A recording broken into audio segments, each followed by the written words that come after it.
Assalamualaikum warahmatullahi wabarakatuh. Bertemu lagi dengan saya di channel Hartoyo. Semoga Bapak, Ibu, dan Saudara pemirsa YouTube yang setia sehat walafiat. Inilah kegiatan saya memanen daun kelor. Memilih daun yang sedang, tidak tua dan tidak muda untuk saya jadikan teh. Karena daun kelor sangat berkhasiat tinggi untuk menyehatkan tubuh kita. Kemudian akan saya ambil daun yang paling pucuk. Daun yang paling pucuk adalah daun yang paling muda dan akan saya rebus untuk dijadikan lalapan, dan airnya akan saya minum untuk menjaga kesehatan badan. Daun yang sedang saya pilih dari tangkainya. Inilah yang akan kita jadikan teh daun kelor. Kemudian saya wadahi dengan tampah dan saya tutup pula dengan tampah. Saya letakkan di tempat yang mempunyai suhu ruangan cukup dan tidak terkena sinar matahari langsung. Dan daun yang muda ayo kita rebus, tetapi harus dicuci lebih dahulu dengan air yang bersih dan mengalir. Kemudian kita pisahkan dengan tangkainya. Daun kelor siap direbus. Kita rebus dengan 5 gelas air minum menggunakan kendi atau panci dari tanah.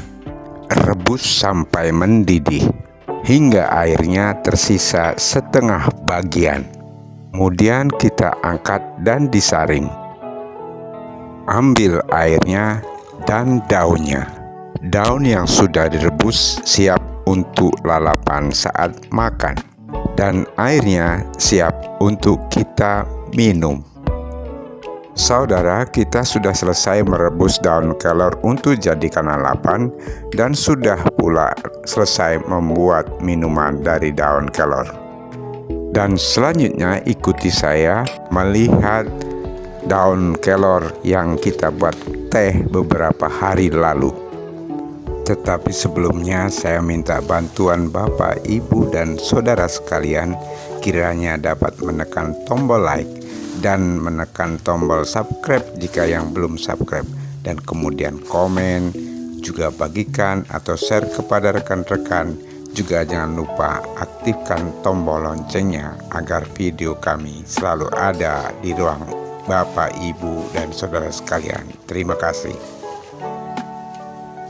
Daun kelor yang kita jemur 3-5 hari sudah kering. Jemurnya tidak langsung kena sinar matahari dengan tanda berbunyi kresek-kresek. Kemudian kita hancurkan sampai lembut menjadi serbuk daun kelor. Lalu kita bersihkan daun kelor dari ranting yang kecil-kecil yang masih tertinggal. Seterusnya setelah lembut, kita saring diayak-ayak untuk memperoleh daun kelor yang lembut seperti serbuk daun kelor. Serbuk teh daun kelor sudah jadi. Kemudian kita kemas dalam wadah plastik, toples, atau tempat apa saja yang bisa menyimpan lama. Teh dan kelor siap dimanfaatkan.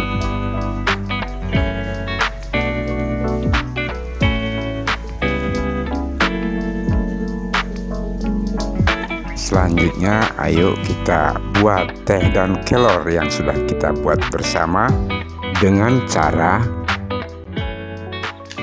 1 sendok teh daun kelor kita masukkan gelas, lalu diseduh dengan air panas yang mendidih sebanyak 1 gelas air. Kemudian dikudak-kudak. Jangan lupa ditutup dengan tutup gelas. Biarkan beberapa lama agar daun kelor menyatu dengan air. Setelah itu kita saring.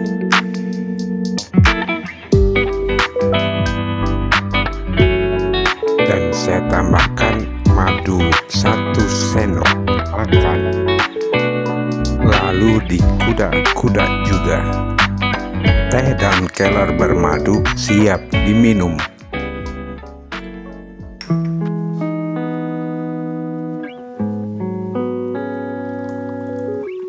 Dan saya mempraktekkan membuat teh lagi. Prosesnya sama dengan teh yang pertama. Teh daun kelor saya campur dengan madu. Teh daun kelor yang kedua akan saya campuri dengan susu. Ini saya lakukan untuk menghilangkan bau dan rasa langu. Teh daun kelor bersusu siap kita minum. Inilah teh daun kelor bermadu dan teh daun kelor bersusu buatan kita.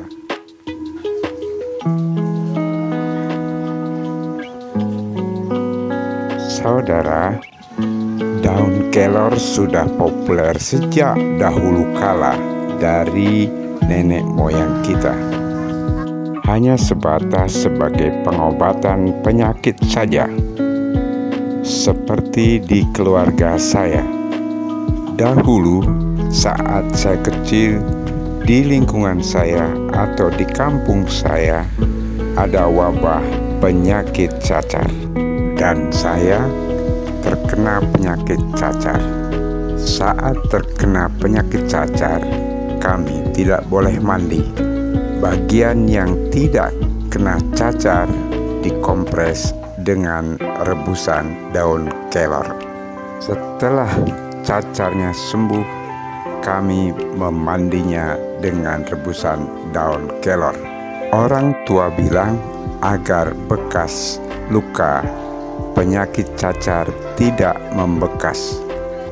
Dahulu orang takut dengan daun kelor. Bahkan tidak ada yang berani makan ataupun minum dari rebusan daun kelor. Kalaupun ada, hanya untuk hal-hal tertentu saja. Karena isu kekuatan magic pada pohon kelor terus berkembang. Kalau sekarang daun kelor dijadikan obat herbal dan untuk mencegah datangnya masalah penyakit dalam tubuh. Juga sebagai sayur mayur. Sejak berkembangnya teknologi yang sangat pesat ini, pohon kelor semakin populer di kalangan seluruh masyarakat. Berbagai pihak terus melakukan penelitian tentang kandungan dan manfaat dari pohon kelor yang hasilnya dituangkan dalam media cetak maupun media sosial elektronik. Seluruh masyarakat bisa membacanya. Sejak tahun 2012, pengamatan saya terhadap lingkungan saya, pohon kelor terus menjamur. Bagian banyak masyarakat menanam daun kelor untuk dijadikan sayur mayur dan juga obat-obatan. Bahkan beberapa daerah mempunyai program untuk mengatasi stunting atau mempercepat pertumbuhan tinggi badan dengan daun kelor. Oleh sebab itu, pohon kelor di pekarangan saya tanam sebagai tanaman obat keluarga yang saya tanam dalam pot. Kemudian saya lengkapi dengan label nama tanaman obat keluarga, kandungan, manfaat, dan cara penggunaannya. Semua saya rangkum dari berbagai artikel yang saya baca dari media sosial elektronik maupun media cetak.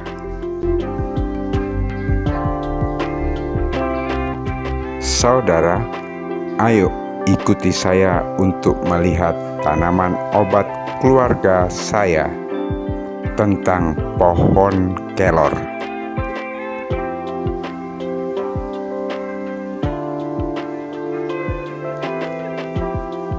Saudara, inilah tanaman pohon kelor yang sudah saya kasih papan nama tanaman obat keluarga atau toga, dan saya beri nama tanaman kelor dengan bahasa Latinnya Moringa oleifera. Apa saja kandungan nutrisi yang terdapat di daun atau pohon kelor? Antara lain mengandung protein, serat, vitamin A, B1, B2, B3, B4, B5, B6, dan vitamin C. Kandungan besinya 25% lebih tinggi daripada bayam. Juga mengandung fosfor, kalsium, potasium, karbohidrat, magnesium, mangan, selenium, folat dan zinc, juga sodium dan asam amino, serta lainnya. Karena kandungannya tersebut, daun kelor atau pohon kelor dapat menjadi antioksidan yang tinggi, anti mikroba, dan anti jamur. Kemudian, apa saja manfaat lain dari daun kelor? Di antaranya dapat sebagai anti stres. Selain itu, bermanfaat untuk menurunkan gula darah, mengurangi peradangan, menurunkan kolesterol, juga anti kanker, anti diabetes, mengobati artritis, juga menjaga kesehatan sistem pencernaan, menyehatkan mata dan menyehatkan rambut, juga melancarkan air susu ibu, mencegah hipertensi dan mengatasi asam lambung. Sebagai obat cacing, juga mencegah gangguan ginjal, membantu permajaan kulit wajah, memelihara fungsi dan kesehatan otak, mampu mengangkat komedo pada wajah, juga mencegah stunting atau tubuh pendek, dan lain-lainnya. Saudara, mengkonsumsi daun kelor ada catatannya. Antara lain, mengkonsumsi daun kelor harus sesuai dosis. Jika berlebihan bisa menyebabkan: pertama, bisa menimbulkan gangguan perut seperti mual, muntah, dan diare. Kedua, bisa meningkatkan risiko keguguran bagi ibu hamil. Ketiga, terganggunya liver. Dosis anjuran mengkonsumsi daun kelor dari tenaga ahli, peneliti, dan penulis adalah 70 gram daun kelor atau 10 sendok daun kelor per hari. Saudara, berikut adalah cara penggunaan mengkonsumsi daun kelor. Pertama adalah contoh penggunaan untuk mengobati ambeien. Rebuslah daun kelor, meniran, dan daun cabai hingga mendidih dan airnya tinggal setengah bagian. Lalu angkat dan saring. Ketika sudah hangat, minumlah 3 kali sehari sampai ambeiennya sembuh. Untuk mengobati memar dan radang, tumbuklah daun kelor kemudian balurkan ke daerah yang memar dan radang. Selanjutnya, untuk mencegah berbagai penyakit atau mengobati penyakit, bisa dengan cara disayur, dibuat sop, dibuat puding atau omelet atau olahan lainnya. atau dibuat teh yang telah kita bahas sebelumnya. Minum 3 kali sehari atau sesuai anjuran dokter atau sesuai kebutuhan. Saudara, demikian tadi obrolan kita dan informasi tanaman obat keluarga atau toga tentang kelor yang saya miliki. Juga informasi tentang cara saya memanfaatkan daun kelor untuk obat-obatan maupun untuk mencegah datangnya penyakit. Atas perhatian dan bantuan Bapak, Ibu, serta saudara, saya ucapkan terima kasih. Semoga berkah. Jika ada hal-hal yang kurang berkenan, saya mohon maaf.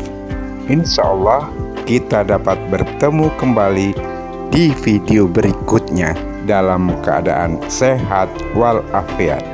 Sebelum saya akhiri, saya ingatkan kembali, jika saudara sedang mengkonsumsi obat kimia untuk diabetes dan tekanan darah tinggi, hindarilah mengkonsumsi daun kelor.